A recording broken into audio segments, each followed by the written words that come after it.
राह में खतरे भी हैं लेकिन ठहरता कौन है। मौत कल आती है आज आ जाए, डरता कौन है।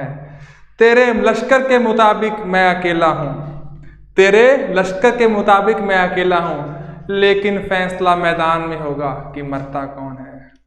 राहत इंदौरी साहब, उनको हमारी श्रद्धांजलि है।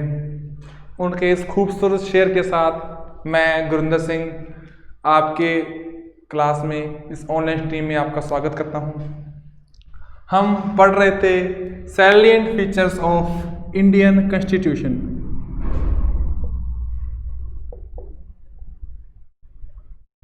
Salient features of Indian constitution, इसके अपने अंतिम पड़ाव में है। कुछ समय पहले राहत इंदौरी जी बड़े मशहूर शायर थे, वो गुजर गए हैं। एक शायर हर बंदे में होता है, मेरे अंदर भी है, आपके अंदर भी होगा। और शायर ये जो हमारी फीलिंग्स को एक्सप्रेस करते हैं, वो शेर ही हैं। तो अपने आगे चलते हैं हमारे टॉपिक पर, salient features of Indian constitution.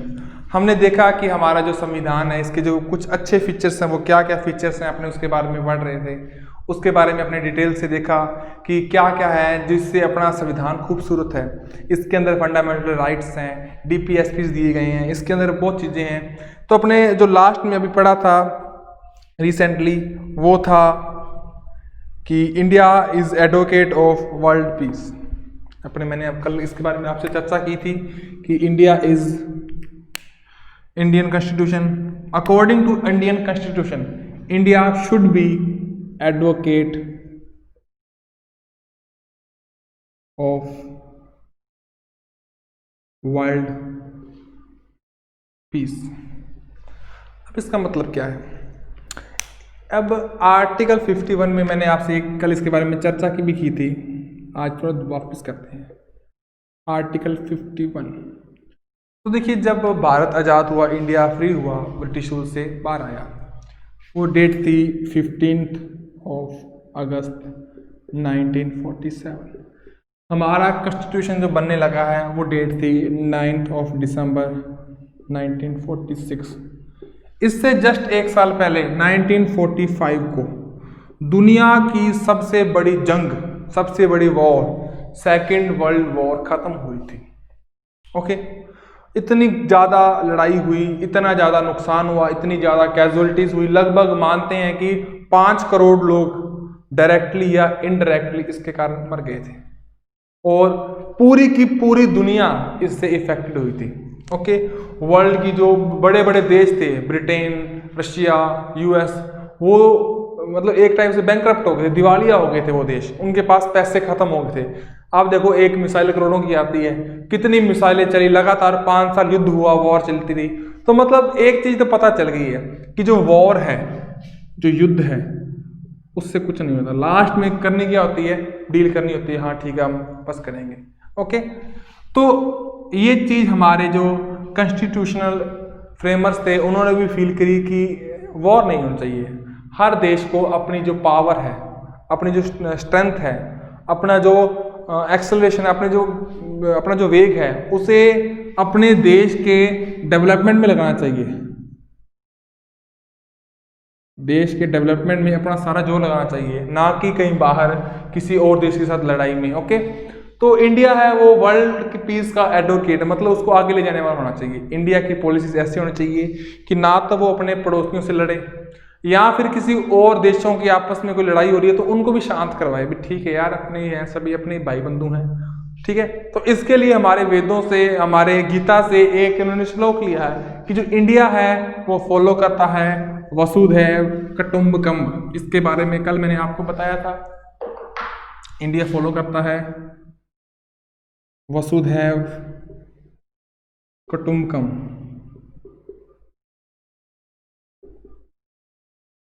वसुधैव कुटुंबकम का मतलब क्या है? मतलब इसको मैं थोड़ा हिंदी में लिखता हूँ क्योंकि ये वर्ड है जो संस्कृत का है और देवनागरी स्क्रिप्ट में लिखेंगे थोड़ा ज़्यादा अच्छा लगेगा। वसुधैव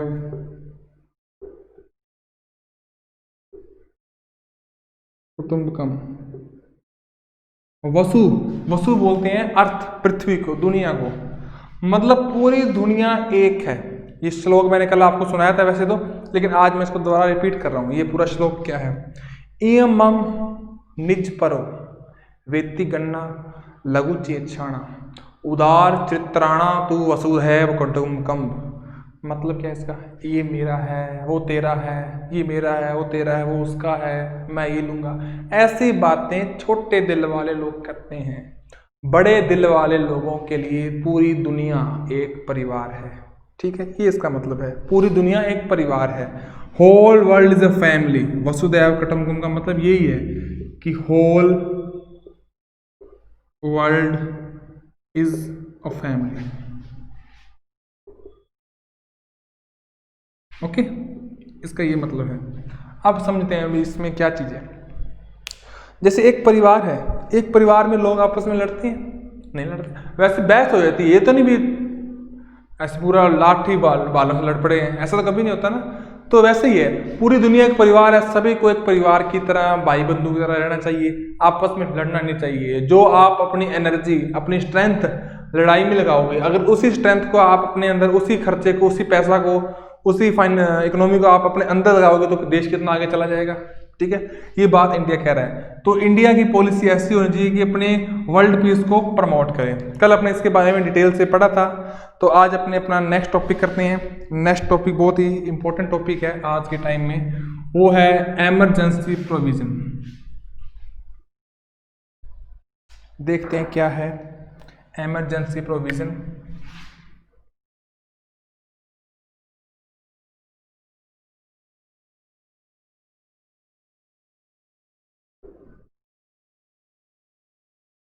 तो देखो, इमरजेंसी, आपातकाल, आपको वैसे तो इमरजेंसी का मतलब पता ही क्या है।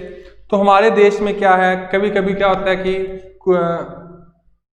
कुछ बार ऐसा होता है कि देश में कुछ गवर्नमेंट को अपनी स्पेशल पावर यूज करनी पड़ती है। कई बार जो सिचुएशन है वो हाथ से निकल जाती है, स्थिति हाथ से निकल जाती है, कंट्रोल में नहीं रहती है। तो कंट्रोल में लाने के लिए कुछ पावर को बढ़ाना पड़ता है, उसे बोलते हैं इमरजेंसी। जैसे मान लो लड़ाई लग गई है, युद्ध हो गया है, किसी और कंट्री ने हम पर हमला कर दिया। जैसे 1971 में पाकिस्तान ने हम पर हमला कर दिया था, युद्ध चालू हो गया था। तो उस कंडीशन में सरकार को इमरजेंसी डिक्लेयर करनी पड़ती है। क्यों करनी पड़ती है? कि जो आसपास के गांव हैं उनको खाली करो। वैसे ना अपने घर से अपने को निकाल नहीं सकता, अपने पास राइट है, राइट ऑफ लीगल राइट है, प्रॉपर्टी का, लाइफ का राइट अपने पास। लेकिन उस वक्त अपनी लाइफ को बचाने के लिए, यहाँ एक जंग लग गई है, बचाने के लिए क्या है, वो गांव जो बॉर्डर के पास के गांव हैं उनको खाली करवा देते हैं, क्योंकि वहां पर लग गई है इमरजेंसी। मतलब वहां पर अब सैनिक आ जाएंगे, मिलिट्री आ जाएगी। ओके ना। तो हमारे पास, हमारे देश में कुछ इमरजेंसी प्रोविजंस हैं। अब ये इमरजेंसी कौन लागू करता है, कौन लाता है इमरजेंसी? जो हमारे देश का सुप्रीम लीडर है, वो कौन है? हमारे प्रेसिडेंट।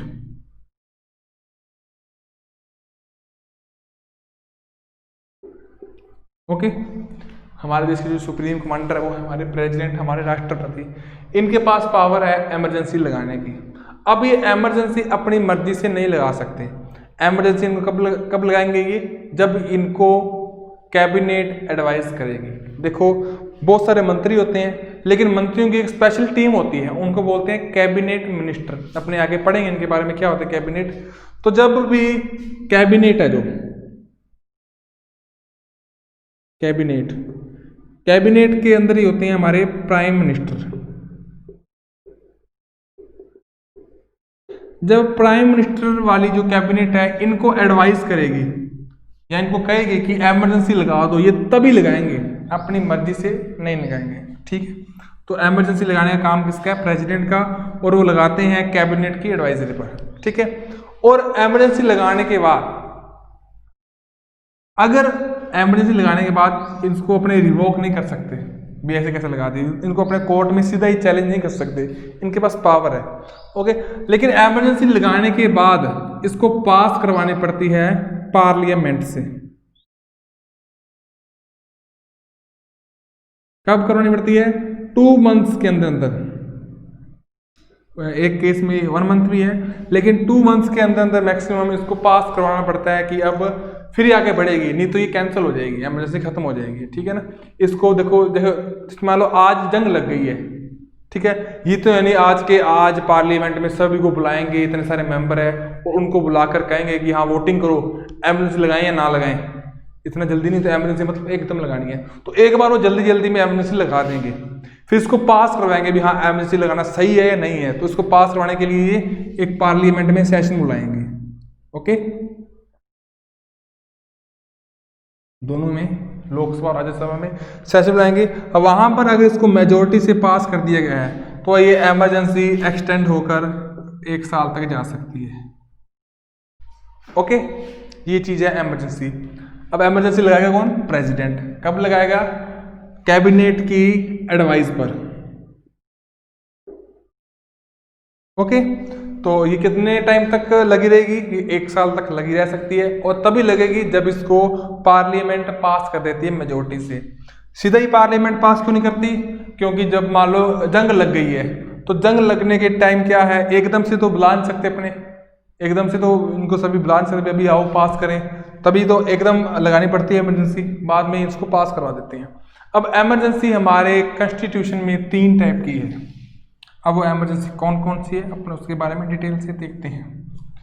तो हमारे कॉन्स्टिट्यूशन में 3 आर्टिकल हैं जो इमरजेंसी के बारे में बताते हैं। वो आर्टिकल कौन कौन से हैं? Article 352,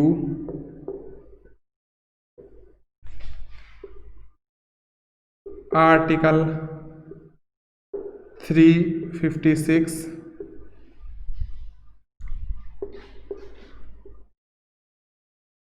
article 360। क्या है ये आर्टिकल, क्या लिखे इसके अंदर अपने देखेंगे ध्यान से। आर्टिकल का मतलब तो बताइए ना आपको कि जो अपना कॉन्स्टिट्यूशन है वो चैप्टर वाइज बांटा गया, उनका ये नंबर चैप्टर। सबसे पहले जो आर्टिकल 352 है, ये किस टाइप की इमरजेंसी के बारे में बताता है, अपने में बताते हैं। जैसे अपने देश में वार हो गई है, बाहर से किसी ने हमला कर दिया है, या फिर आर्म्ड रिबेलियन हो गया है, सशस्त्र विद्रोह हो गया है, इन कंडीशन में जो इमरजेंसी लगते हैं उसे वो इसके अंदर आती है, ठीक है ना। 3 टाइप की इमरजेंसी होती है, 52, 356 और 360। तो 352 में कैसी इमरजेंसी आएगी? जिसके अंदर मान लो जंग लग गई है, युद्ध हो गया है, या किसी देश के अंदर किसी हिस्से के अंदर दंगे हो गए हैं, तो उससे निपटने के लिए, उसको ठीक करने के लिए जो इमरजेंसी लगती है वो उसके अंदर आती है। इसे बोलते हैं failure of constitution machinery in इसको बोलते हैं एक्सटर्नल एग्रेशन। जो ये इमरजेंसी है उसको बोलते हैं एक्सटर्नल एग्रेशन। एक्सटर्नल एग्रेशन का मतलब क्या है? बाहर से कोई लड़ाई हो रही है, वायलेशन हो रही है, किसी ने अपने हमला कर दिया, ठीक है ना। तो मान लो जैसे पाकिस्तान ने हम पर हमला किया था, तो उस एरिया में जहाँ पाकिस्तान से हमारा बॉर्डर लगता है, वहाँ पर ये इमरजेंसी ज़्यादा होगी, वहाँ पर मिलिट्री आ जाएगी, गाँवों को खाली करवा देगी, या गाँव वालों को कहेगी कि अपने घर में रहो, ठीक है ना। तो इस टाइप को जो इमरजेंसी बोलते हैं एक्सटर्नल एग्रेशन। इसमें क्या है कि जनता के जो फंडामेंटल राइट्स है वो उनसे छीन लिए जाते हैं। अब वो कई बार जरूरी भी हो जाती है, जैसे मान लो एक राइट है हमारे पास, प्रेस वाला राइट है, कि प्रेस का काम क्या होता है कि वो सारी इंफॉर्मेशन दे सकते हैं किसी को। मान लो उस टाइम वो जो प्रेस है वो बताती रहे कि हमारे जो मिलिट्री वाले बंदे यहाँ खड़े हैं, ये एक कॉन्फिडेंशियल मैटर हो सकता है, एक गुप्त एक सीक्रेट बात हो सकती है कि हमारी मिलिट्री कहाँ पर है। तो इस चीज़ को अगर बताएगी तो गलत है ना, इसलिए वो मीडिया का वो राइट ले लेते हैं। सिर्फ एक ही राइट है, वो है right of life, right of life. इसके अलावा बाकी सभी के सभी राइट्स सस्पेंड कर दिए जाते हैं, ठीक है। इस टाइप की इमरजेंसी में जो एक्सटर्नल एग्रेशन है या आर्म्ड रेबेलियन है, उसके अंदर राइट ऑफ लाइफ के अलावा बाकी सभी राइट सस्पेंड कर सकते हैं। फिर ये नहीं कि हमें इक्वालिटी चाहिए, वो सभी एक बार खत्म हो जाता है, क्योंकि वक्त की मांग है कि राइट ऑफ लाइफ के अलावा कुछ ना, मतलब अपने को मार नहीं सकते, वो जिंदा रहने का अधिकार है, इसके अलावा बाकी कोई अधिकार हमारे पास नहीं है, ठीक है। ये जरूरत भी है कि बाहर जंग लगी है, आप बोल रहे हो कि हम मेरे पास ये मेरे साथ अनहोनी होगी, मुझे पास में बैठकर खाना नहीं खिलाया, तो ये बातें बाद में भी सोल्व कर सकते हैं अपने। एक बात सबसे बड़ी बात है, किसी देश ने हम पर हमला कर दिया है, पहले उससे बचें, उसको पहले फिक्स करें, ठीक करें उसको, बाद में बाकी काम हो जाएंगे। इसलिए इसके अलावा बाकी सभी जो राइट्स हैं उनको सस्पेंड कर देते हैं। ओके, अगला हमारा जो इमरजेंसी प्रोविजन है वो है आर्टिकल 356। ये क्या है? आर्टिकल 356 बताता है फेलियर ऑफ, जैसे किसी मान लो स्टेट के अंदर कोई सरकार काम नहीं कर रही है, उसे बोलते हैं failure of constitutional machinery in the state. ये कौन सा आर्टिकल? इसमें क्या होता है? Failure of constitutional machinery in state. अब इसका मतलब क्या है? किसी स्टेट में कॉन्स्टिट्यूशनल मशीनरी का फेल होने का मतलब क्या, अपने वो देखते हैं, अपने डिटेल से पढ़ते हैं। सबसे पहले आपको पता होना चाहिए किसी स्टेट में गवर्नमेंट है वो बनती कैसी है। स्टेट का हेड होता है गवर्नमेंट का चीफ मिनिस्टर या ऊपर गवर्नर होता है। तो ये बनती कैसे, पहले अपने इसके बारे में थोड़ा सा देखते हैं। वैसे अपने आगे टॉपिक्स में आएगा, लेकिन अपने इसके बारे में थोड़ा देखते हैं भी होता क्या है। देखो, किसी स्टेट में मुख्यमंत्री या चीफ मिनिस्टर बनाना है। अपने एग्जाम्पल लेते हैं राजस्थान का। राजस्थान के चीफ मिनिस्टर कौन है? अशोक गहलोत। तो ये कैसे बनता है? तो देखिए, यहाँ पर मान राजस्थान में अपने सीटें हैं वो है 200 विधानसभा या लेजिस्लेटर सीटें हैं हमारे यहाँ पर, ठीक है, सीट्स हैं इतनी 200। अब 200 सीट पर अपने 200 एमएलए चुनेंगे। हर आदमी, हर इंडिविजुअल, हर वोटर अपने एरिया के एक आदमी को वोट देगा और वो आगे जाके क्या बन जाएगा? विधायक या एमएलए बन जाएगा, ठीक है। 200 जगह से 200 एमएलए आएंगे। अब इन एमएलए ने अपना एक लीडर चुनना है, अपना एक मॉनिटर चुनना है। तो जिसकी तरफ सबसे ज़्यादा एमएलए आएंगे वो जीतेगा। लेकिन इसमें एक शर्त और है, उसके पास मेजोरिटी होनी चाहिए। यहाँ पर आ नहीं रहा आपका, चलिए मैं साफ करता हूँ, फिर मैं लिखता हूँ ये।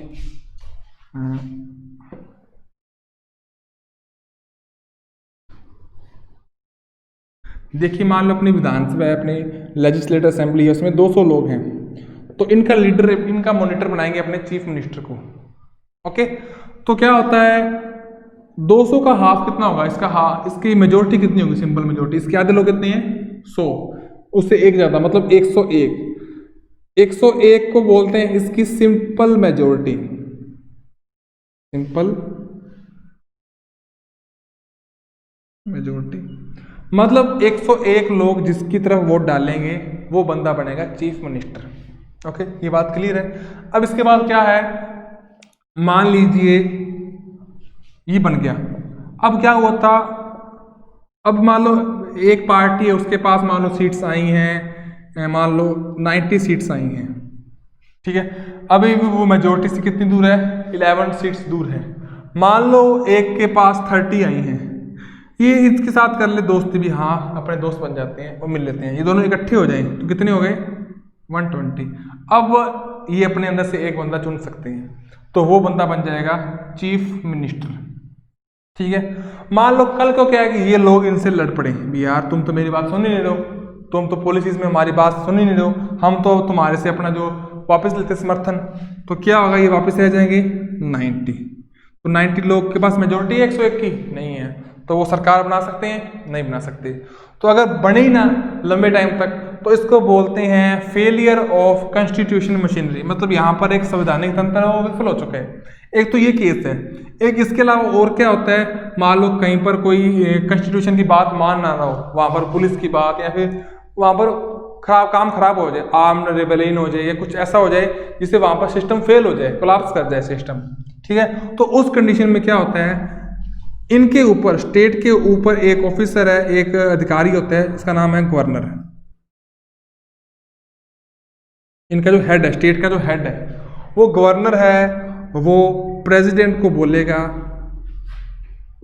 कि स्टेट में कॉन्स्टिट्यूशनल जो मशीनरी है वो फेल हो चुकी है, तो आप यहाँ पर एमरजेंसी लगा दो, ठीक है। तो प्रेसिडेंट कैबिनेट की एडवाइजरी पर यहाँ पर इमरजेंसी लगा देगा। इसे बोलते हैं, ये आती है आर्टिकल 356 में। अब लास्ट इमरजेंसी है आर्टिकल 360 में, इसे बोलते हैं फाइनेंशियल इमरजेंसी।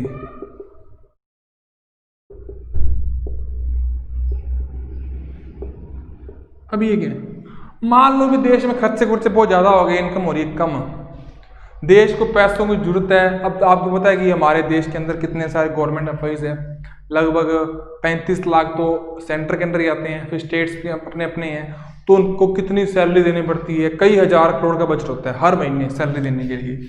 ओके, मान लो एक टाइम ऐसा आ जाए कि देश के पास पैसे बहुत कम है, सरकार को चाहिए पैसे, लेकिन पैसे चाहिए वो बात तो अलग है, हर महीने पैसे लग भी रहे हैं, इनको सैलरी देने में लग रही है ना। तो गवर्नमेंट क्या होती है इस कंडीशन में एक इमरजेंसी डिक्लेयर करती है, इसको बोलते हैं फाइनेंशियल इमरजेंसी। फाइनेंशियल इमरजेंसी में क्या होता है, सरकार जो गवर्नमेंट एम्प्लॉइज हैं उनकी जो सैलरी है उसमें कुछ काट लेती है, उसको आधी 75 सैलरी देती है, ताकि आधे पैसे तो बच जाए ना, ताकि इकोनॉमिकल थोड़ा फायदा हो जाए, फाइनेंशियली इकोनॉमिकली सरकार को फायदा हो जाए। ठीक है, इस टाइप की फाइनेंशियल इमरजेंसी हमारे देश में आज तक कभी नहीं लगी है, ये अच्छी बात है। ठीक है, तो ये हो गए हमारे इमरजेंसी प्रोविजंस, और मुझे उम्मीद है आपको समझ में आए होंगे। अगर थोड़ा नहीं आए हैं तो आप इसको वीडियो को वापस रिवाइज कर सकते हो, वापस देख सकते हो, आपको ये चीज़ समझ में आ जाएगी। अब जो अगला अपना फीचर है हमारे कॉन्स्टिट्यूशन का, वो अपने देखते हैं क्या है, वो है सिंगल सिटीजनशिप।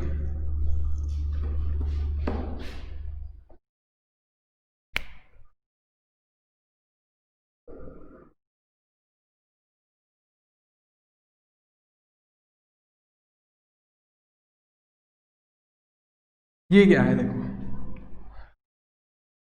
हमारे देश में सिंगल सिटीजनशिप के बारे में बताया गया है।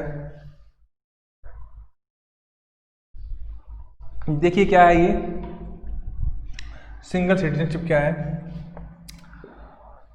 हम एक ही सिटीजन है, वो है इंडियन। ये नहीं बोलेंगे राजस्थानी है पंजाबी है, वो ठीक है, वो बात अलग है, रीजन के हिसाब से राजस्थानी भी है पंजाबी भी है, लेकिन हमारा जो वोटर कार्ड है ना उस पर लिखा होता है भारत सरकार, हम इंडिया के सिटीजन हैं। ठीक है ना, ये नहीं है कि हम बिहार जाएंगे वहां पर हमारे साथ अलग बर्ताव होगा, वहां पर भी अपने इंडियन है। ठीक है ना, अमेरिका में क्या है डबल सिटीजन होती है, जैसे वहां पर एक आदमी वहां पर रहता है न्यूयॉर्क में, एक आदमी वहां पर रहता है टेक्सास में, एक आदमी वहां रहता है कैलिफोर्निया में, एक आदमी वहां रहता है हॉलीवुड में, हॉलीवुड वहां का एक शहर ही है, इसी के अंदर है वो, ऐसे मालूम रहता है आदमी। अगर वो न्यूयॉर्क में रहता है तो वो न्यूयॉर्क का सिटीजन भी है और वो अमेरिका का भी सिटीजन है, तो उसके पास है 2 सिटीजनशिप। अगर वो टेक्सास में रहता है तो टेक्सास का सिटीजन भी है और अमेरिका का भी है, ऐसे है, वो इधर से इधर नहीं जा सकता, अपने जा सकते हैं। ठीक है, वो कैसे जाते हैं बताएंगे आपको।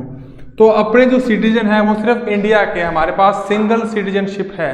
अगर मान लो मैं रहता हूँ राजस्थान के अंदर, मैंने पंजाब शिफ्ट होना है, अपने वोटर वगैरह अपने सारे डॉक्यूमेंट वहाँ के बनाने हैं, तो मैं जा सकता हूँ, मुझे कोई दिक्कत नहीं है।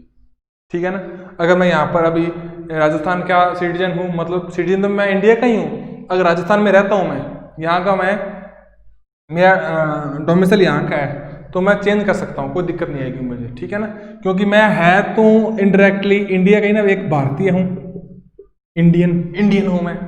ओके, ये चीज़ है सिंगल सिटीजनशिप। आगे है हमारा जो संविधान है, हमारा जो कॉन्स्टिट्यूशन है, उसका अगला फीचर है ideal of establishing welfare state. Idea of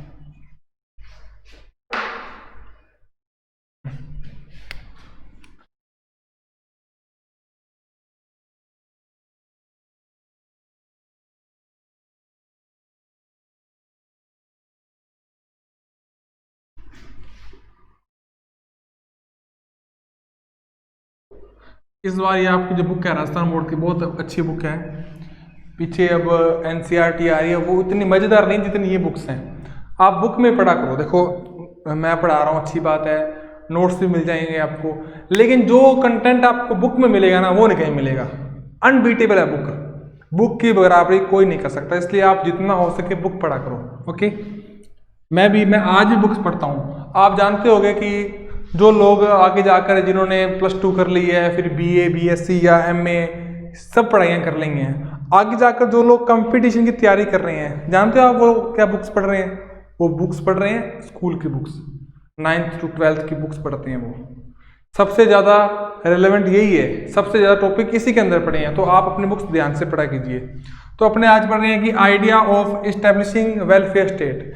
इसके लिए क्या है, हमारा जो संविधान है, हमारा जो कॉन्स्टिट्यूशन है, उसके अंदर हमें हमारे जो फ्रेमर्स थे उन्होंने एक दिया है, DPSP दिया है। DPSP मतलब directive principle of state policy. उनका मानना था कि एक स्टेट अच्छा होना चाहिए। अब स्टेट का मतलब क्या है, सिर्फ नेशन, सिर्फ एक स्टेट नहीं है, राजस्थान पंजाब ये स्टेट नहीं है। स्टेट का मतलब हर वो बॉडी जहाँ पर गवर्नेंस काम कर रही है, चाहे वो नेशन है, चाहे वो स्टेट है, चाहे वो डिस्ट्रिक्ट है, चाहे कोई विलेज है, जहाँ पर गवर्नेंस काम कर रही है।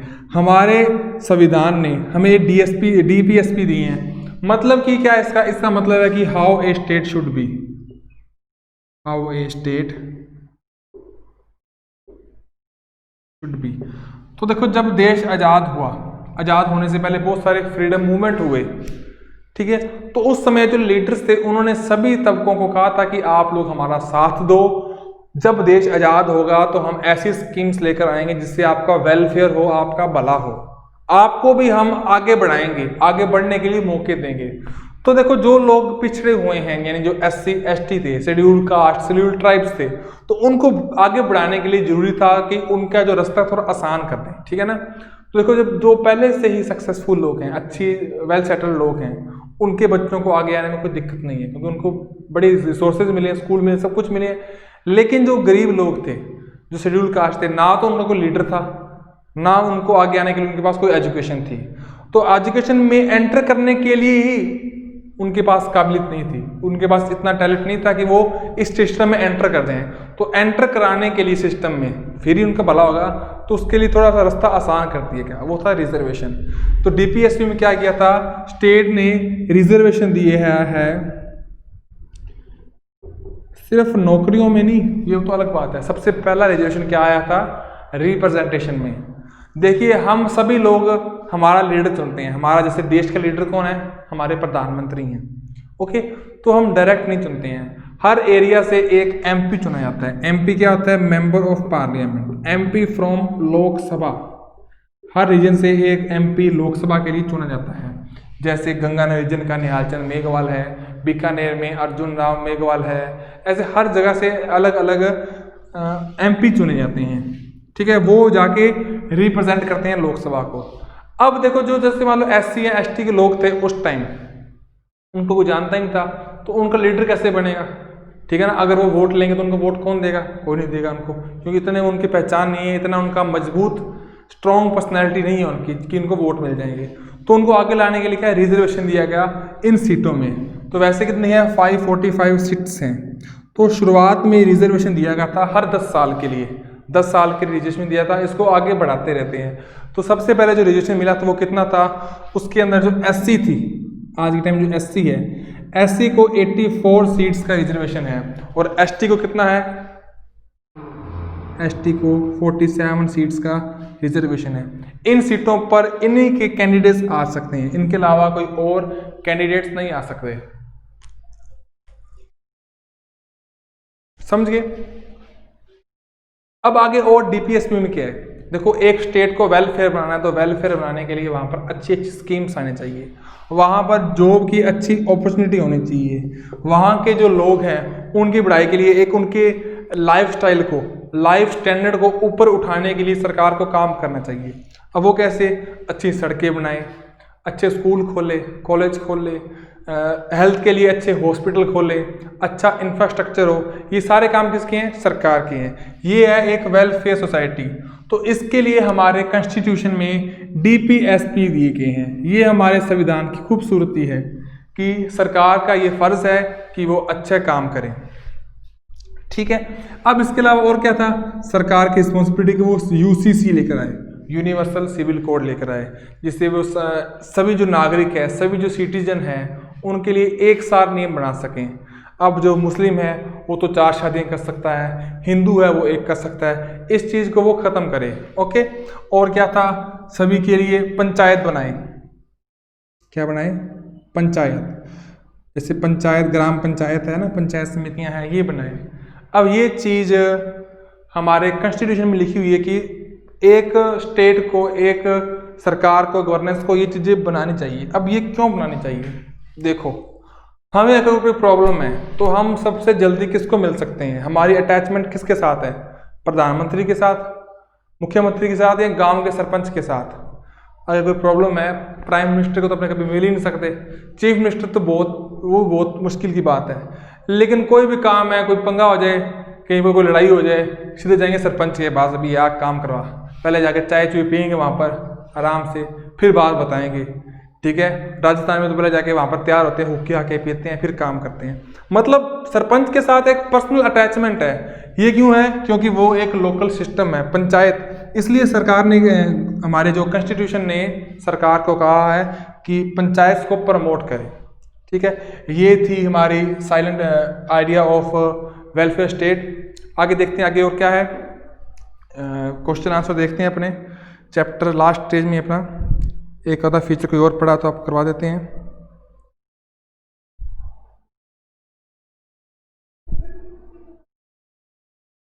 प्रेम्बल हो गया अपना।